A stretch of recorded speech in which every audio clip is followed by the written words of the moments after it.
Okay,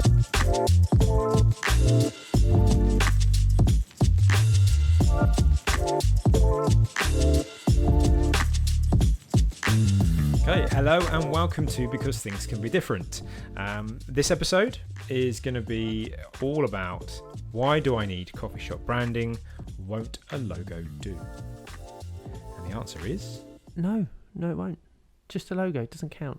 It's not. You try harder. Is that it? Are we done then? I think that's it. It. No, it's... so what we're going to try and do is explain the details behind branding. Some of you may know them, others won't. We believe, obviously, owning a branding agency and coming from that type of background, that it's very important. But the proof is in the pudding. You know, some of the best businesses in the world have got the strongest brands behind them, especially customer facing, which coffee shops, you know, the food and beverage industry is all about the people that come through the door. So that's what we are hoping to cover today. We're going to try and keep it brief, so we won't be able to get all the technical details in, but if anyone has any questions afterwards, please contact us, either via our social media at Crate47, or via email, info@crate47.com. So if you've got any questions and we haven't covered anything, let's get that out of the way now. You're more than welcome to contact us at Liqui_group. Yes, anything to do with the interior side of things, have a look at that. Right, let's get on with it then. So we're going to try and cover it in 5 points. So these are the bits that you cannot miss. There's other bits, but this is definitely, if you do these, you're on your way to creating what we would consider a nice solid brand to be. What's number 1 on the list, so Michael? Market research. Market research. This is the bit that gets missed. It is the bit that gets missed. Everyone seems to think really it's the big corporate companies, and not a small coffee shop based, you know, in the suburbs of London or down where we're most of us are based in Brighton. It isn't just for the big corporate companies, it's for everyone. It's very important that you research the market sector that you want to go into, or the one that would be best suited for you to go into. We talked about this before we started recording, that the one thing that we will always recommend is that the customer is passionate about the sector they're going into. Because I'll tell you what, you might go into the most profitable sector, but if you're not passionate about it or you hate it, it's going to come across in the business, it's going to come across in the brand, especially if you're going to be operating within the business and not just starting it and walking away. So it needs to be something you really care about. If you don't care about coffee, don't start a specialty coffee shop. It'll be the worst thing you can do. There's only so much we can do as a branding agency for customers before it will become just a shell, a facade, and that's not what brand is about. It's not what your logo should explain at a glance, should tell people what the company's about, and then you go into the more detailed side of it. So the market research is about really setting the foundations of what you're trying. It's discovering the target. You know, you're going into the right demographic. It's the demographic, it's the target that you're trying to hit, the type of people you want to attract to your business, and also maybe even, which we would definitely recommend, the area in which you open the business, rather than just finding a nice open shop in a spot that you walk past on your way to work. Is that the right spot for the type of business you want? If you're going kind of cool third wave mustache kind of brigade, that needs to be in the right area. But it needs to be in the right area for that. You know, how many of those people live in one area compared to the other? So you need to get that bit right before you even worry about the logo. So it can get very scientific. We were talking again before we start recording, some companies will spend millions and millions of pounds, dollars, pesos on researching this, and it can get quite scientific. It's about demographic, it's about it goes all the way down to the sort of papers that person may read. You can get really detailed, and we would recommend customers do think like that. But you don't have to hire a company. There are companies out there that's all they do. It's market research, and will give you a set of data to give to a company like us. We would then build a brand off of the data that they discovered. That's not necessary on a small business where you're trying to bootstrap it, which is what we're aiming these podcasts at. So you just need to do your own research, the area, spend some time in the area as well. We have had customers where they're moving to a new area and they want to own a shop in said area, but they don't know it very well. No. They might be moving from 400 miles away. That's not a safe business model. Spend some time there, preferably move in and become a local. I was listening to someone talking the other day, actually, on a podcast, and they were explaining about that. You have to have the local advantage, even if you have to give it to yourself. So, yeah, if you don't live, say, in a cool suburb of London or Bristol, for example, but you would love to move there and create a business, you need to spend some time there and understand, which streets would take that type of coffee shop. Again, it can all sound very boring. Volume. People you want a high volume of people. Yeah. Makes it a lot easier. Makes it a lot easier to have a high volume of people. And also, what type of coffee shop are you going to be, putting into that location? If you're aiming for a roastery, then that might not be great because you may be in a premises that's under a block of flats, or the noise and whatever you're going to be doing inside the... Just fire eggs might not let you do it. And the fire eggs, yeah. Those are like the boring bits that stop you. But when it comes to the brand attached to that, you don't want to do everything to create this roastery brand where you're all about roasting your own coffee and you can't find a location that allows you to do it. So it is simple, but it's pragmatic. Yeah. So that's where you get your foundation. You should understand the sort of person. We do stuff like you, and it's something that's very common in branding and advertising research is you might name the person that will be called Lucy. She's married to Marcus. They earn an average household income of 75 to 90. Yeah, they drive a Mercedes E-Class because they have 2 children. Again, it all sounds a little bit ridiculous, but it does work and it does make sense. Sitting here watching or listening to us, what sort of person you and your partner are, or if you're a single male or a single female living in London or living in Bristol or living in Glasgow. All of these things, you need to start thinking about that from a more literal, can you write it down point of view. How can you tell that story of your friends, say, if they're the people you want to come to your shop? This is very important because everything then comes off this. It's building a house, it's laying the concrete pad, it's building the foundations. So then that should lean your thinking, and your branding agency or your graphic designer or whoever's helping you with this should all be based, and your thinking should be then based off of that customer that you're wanting to interact with. Yeah. That kind of sets your USP then, doesn't it, really? Yeah, well, you can set your USP off of it. Yeah. So then that brings us on to the next section, which is the bit that everyone thinks is where it ends. Creating the brand, creating the logo. So don't just do a logo that you think works. Have a look. Who are these people? Who are Janet and Joseph? Who are they already shopping with? Do they buy well-known brands? Do they drive that car? Do they go to that type of restaurant? What do those restaurants and cars look like? What sort of brand do those have? What do they have in common? It's very surprising if you really start dissecting brands how many common strains they have, even though one will be selling a large four-wheel drive and another one will be selling seafood in a centre of a city. I mean, in our process, in actually talking to a customer or client, I should say, and trying to get an idea of what brands that they like, they often go down the route of, well, we've been to this coffee shop or we've been to this coffee shop, and that's great, but we want to know the other side of it doesn't have to be a coffee shop. Doesn't have to be a coffee shop. No. It can be anything. It can be a company that make aeronautical parts. It really it can be that obscure. Flying coffee. Yeah, it can be that obscure as long as you've got a reason that you like it. Yeah. It can be as soft as, we just really like the colourway. That's not super useful. But it's when someone says, I just really like them. I really like this. Yeah. This pottery company, I think someone was referencing. They really liked their branding and the look and the feel and the heritage and etc. And that pottery company had done a very good job of relaying that to their customers. So when they bring that to us and say that we really like this and we understand it's not a coffee shop, the point that we're trying to get to is it's the feel, it's the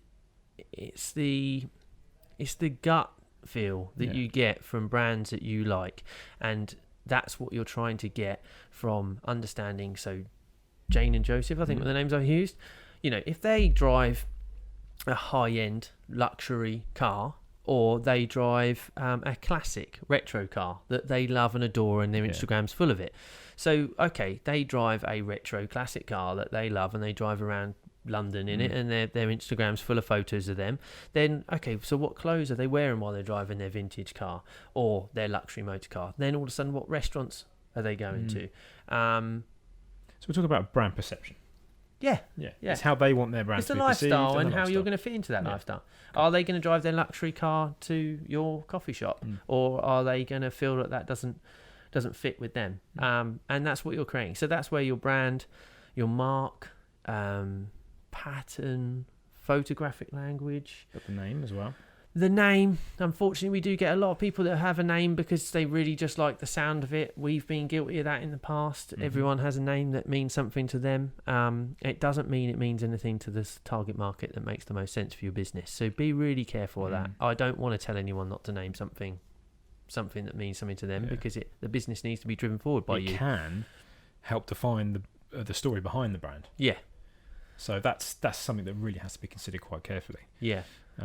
So we're trying to make lives easy. Yes. Like we are as a branding agency, but in this, what we're trying to explain is make your own life easy. If you're doing all of this yourself, for example, don't fight against something. If the name doesn't sound high-end and you're going for a high-end area, think about changing it. You know, unless it's something like, you know, a family member that has passed and it really means something to you that it's named at, then by all means do it, because that is going to drive you forward.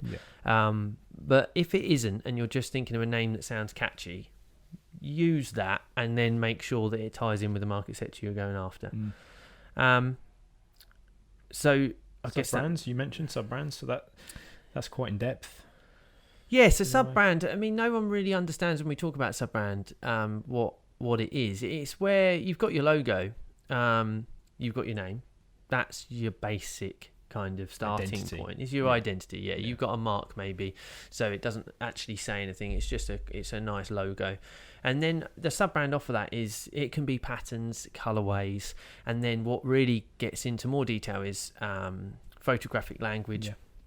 So what do the photos look like, and what are they betraying? How are they taken? I mean, you're the one you're the professional photographer. That's what Mike does. It's the message that then is, you know, portrayed of the business out to the customer. I suppose if you've got things like a website or you're using marketing material, then your photography is going to be key. And we would always say you need a website. So the content is going to be really important for that. And then there's social media. If your content, your photography or your videography isn't up to scratch, there's no point in having a social media profile. No, we've seen businesses strive to build a social media following and a social media kind of strategy, and have tried doing it with bad quality imagery, and it just doesn't work. And we've also seen the same company turn around and start producing good content, or paying for good content to be produced for them, and it has changed everything.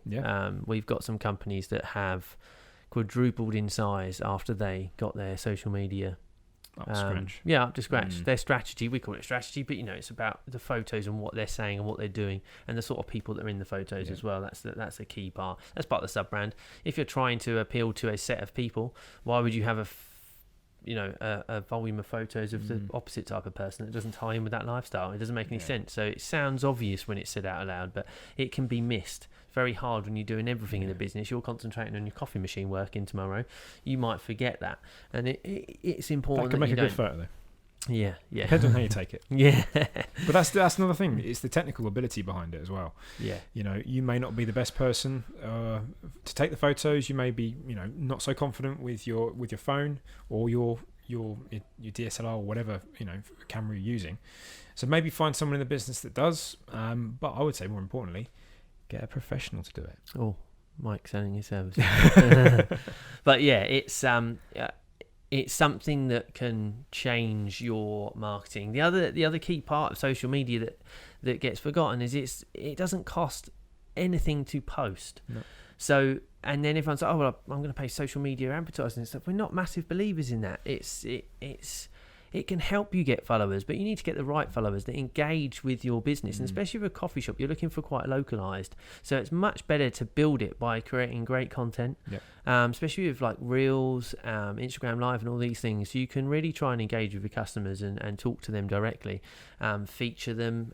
We've got some customers that have coffee shops where they're quite popular points for cyclists to go to, so they get quite a lot of content from, they're on the way to, or they're at, and they can repost that, etc. So we can go on forever about social media or just media, but it's part of the brand. It has to be thought about. It's nauseating and we know it, and our girlfriends and wives and everything are so sick of us talking about it. Why do you keep looking at your phone? Yeah, why are you on Instagram? It's work. You sat there all evening and just looked at your phone. Yeah, it's research. I'm going to get slapped for that. Yeah. But let's not show them this. So that comes down to the fifth and final point, which is touch points. So we've touched on all of these touch points, but let's drill them down. The main touch points within the coffee industry is the coffee shop itself. That goes without saying. It needs to be designed with the target market in mind.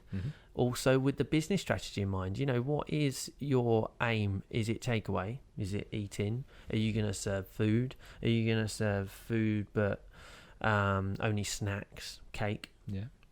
We like customer retention. Are they going to be sitting around for a long time? Exactly. Yeah. Like it comes down to the business operation side. This is a lot of customers don't understand. Like we will go into, if it's an existing business that we're rebranding, we want to know where your revenue stream come from, which ones have got the best profit margins, because that's what a brand should be doing, is elevating that. If your takeaway market is the one that makes all your money, why would you create a brand that attracts more people to sit in? Yeah, doesn't make any sense. Or vice versa. If takeaway is really not profitable for you for some reason, it should be, but why is it not profitable? And why would we build a brand that encourage more takeaway if actually the eat-in guys that eat quite an expensive lunch, for example, while drinking 2 or 3 coffees with their friends, we want to create a brand that gets more of that. And we want to create all the sub points of this that's on our list, your social media, your photographic language that goes into social media, and then the other one that always gets missed and is incredibly important and become more important because of the current situation in the world is your website. Yeah, we're going to touch more on that in the next episode, because that's more about how to market your coffee shop brand. But you're right. You need a website. Many customers come to us and go constantly, don't need a website. Well, we've got a bricks and mortar. It's like, why would you do it? Just people finding your bricks and mortar store. It's incredibly important to have that online presence, because Google rules the world. And Google likes you to be active online and have a place for people to have a look at, for example, opening times and stuff like that. It helps with all of the locational things. You have kind of elaborated there, because it isn't just about a website. No, and we're going to that in the marketing episode, but it is just... It's a key point. It's a touch point that cannot be missed. You have to have a website for any business. I mean, Jesus, I can't believe we have to still say this, if I'm honest, but I've had so many conversations with companies where they don't think it's necessary. We have built a large and successful design group purely on online digital advertising, marketing, content, engagement. And that is not far from the truth at all.